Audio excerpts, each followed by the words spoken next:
Hey everyone, it's Melanisha with Just Homesteading. Tonight we are canning cherries. I bought these from one of our local farmers. My children like to have these as a snack, so I'm going to be canning a bunch of these up tonight. I was hoping to get to these earlier in the day, but that didn't happen. It's already after 9 o'clock, so I'm gonna try and quickly get these done. I have a cherry pitter here. That's the brand. And I'm going to use this to pit my cherries. So you can can your cherries with or without the pits. Since these are for my littles, I like to can them without the pits.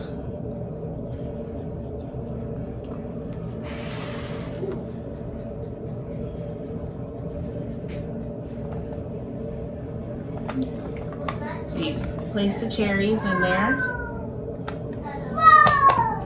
and you push it down. And you see it makes this little cross shape in there, and that's how it pushes the pits out. It does not take out the stems.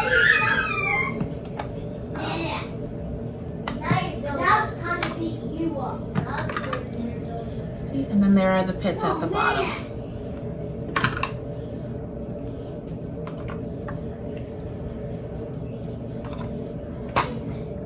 Okay, and then you just want to pull out any cherries that don't look fresh, like this one.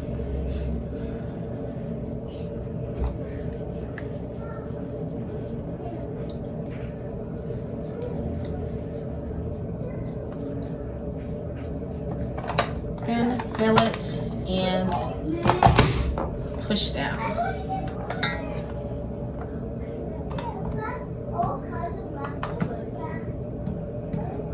Okay, I'm going to finish pitting these cherries and then I'll be right back.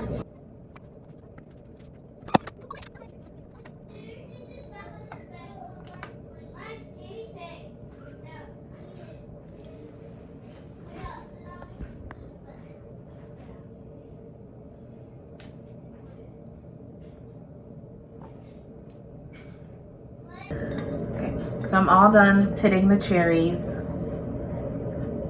This is the size bowl I have. So it's not a huge batch, but I'm hoping that I get a few pints out of this. A full cantaloupe for me is 9 pints, so we'll see what we're gonna get. I'm going to raw pack these, which means that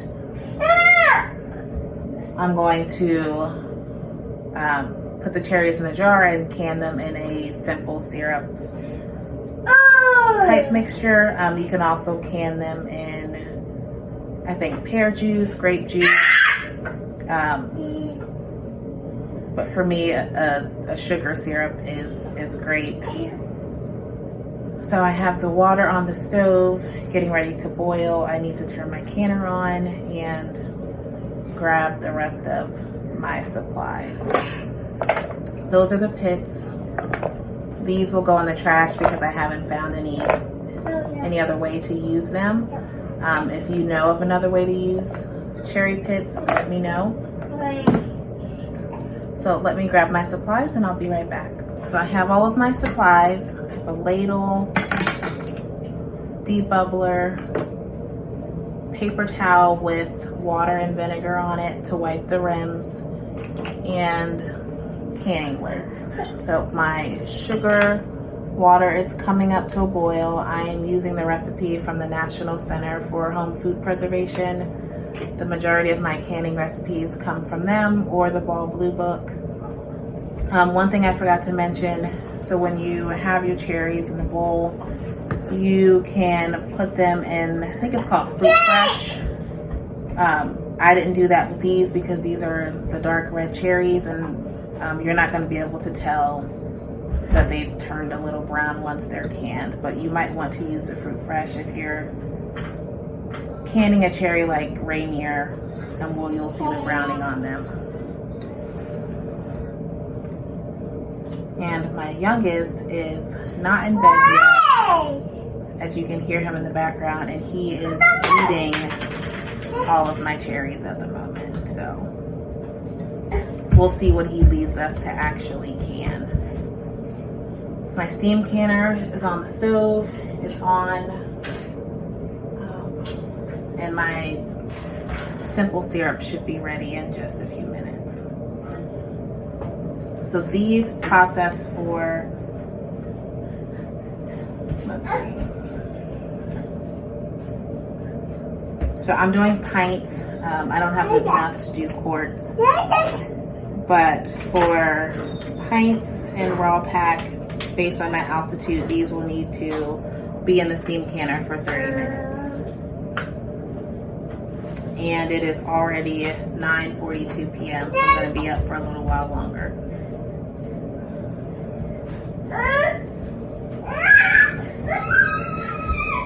Yeah, but it is cherry season in my area, so I'm hoping to get some more. This is one of the favorites for my children. They love their canned fruits.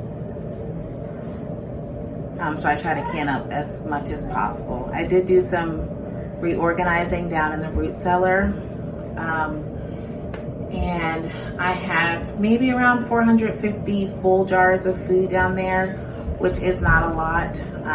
It may sound like a lot to some, but for a family of 6, that's a very small amount of preserved food. So I will be working hard to fill up all of the empty jars that I have down in the root cellar.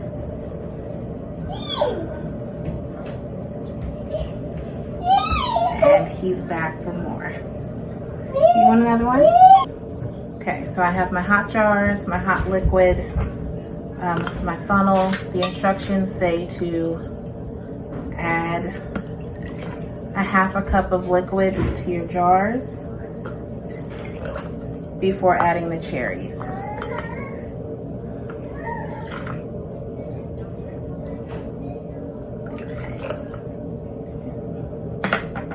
And then you fill it to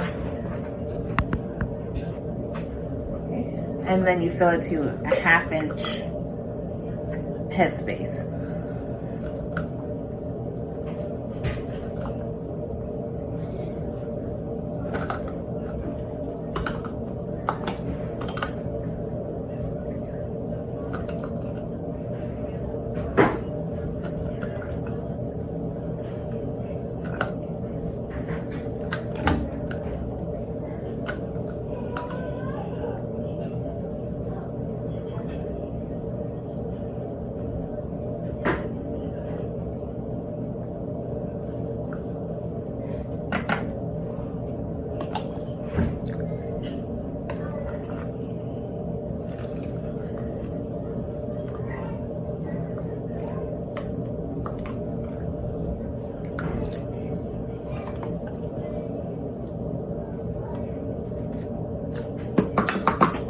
And then I'm going to debubble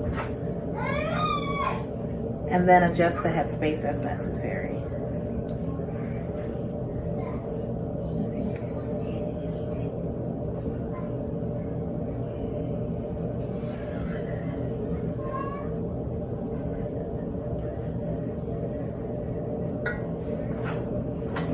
And then you want to take your paper towel with your vinegar water on it and wipe your rims.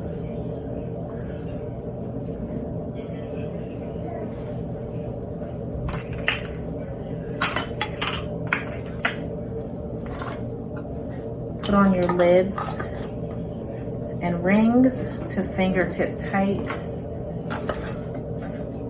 and then return the jars to the canner. And I'm just going to repeat this process until I run out of cherries.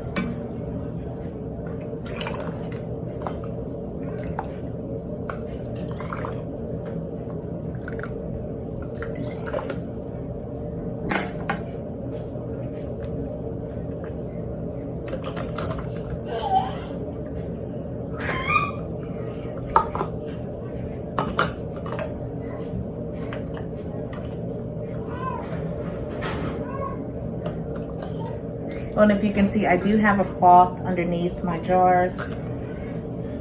because my countertops are cold, the jars are hot, and if you put them directly onto the cold counter, you could potentially cause thermal shock and crack your jars.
I might not have made enough of my syrup. I made a small batch because I didn't have a lot of cherries, but it looks like I'm going to get a full canner load.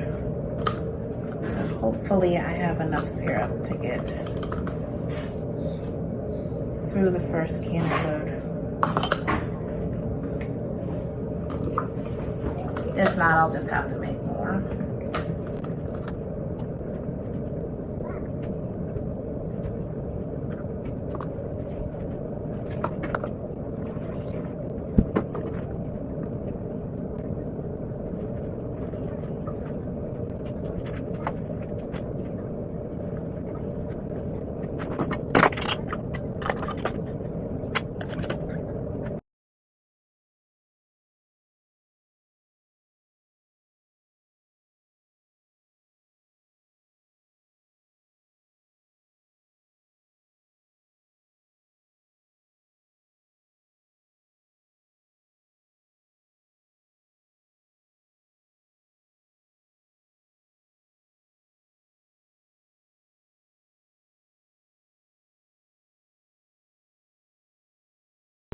I just took the second batch out of the canner. It's close to midnight. I ended up with 9 pint jars and 5 half pint jars. The half pint size is perfect for my 19-month-old. He can eat the entire jar in one sitting. So these will sit until tomorrow. You might be able to hear some of these sealing, but they'll sit, and then tomorrow I'll take the rings off and wash them and label them, and then take them down to the root cellar. So that's it. You know, canning fruit in general is pretty easy. Cherries are high acid, so they're simple to do, just like pineapples. And they usually just eat these straight out of the jar. You don't do anything special with them. But I need to get some rest. So as always, thank you for watching, and I'll see you in the next video.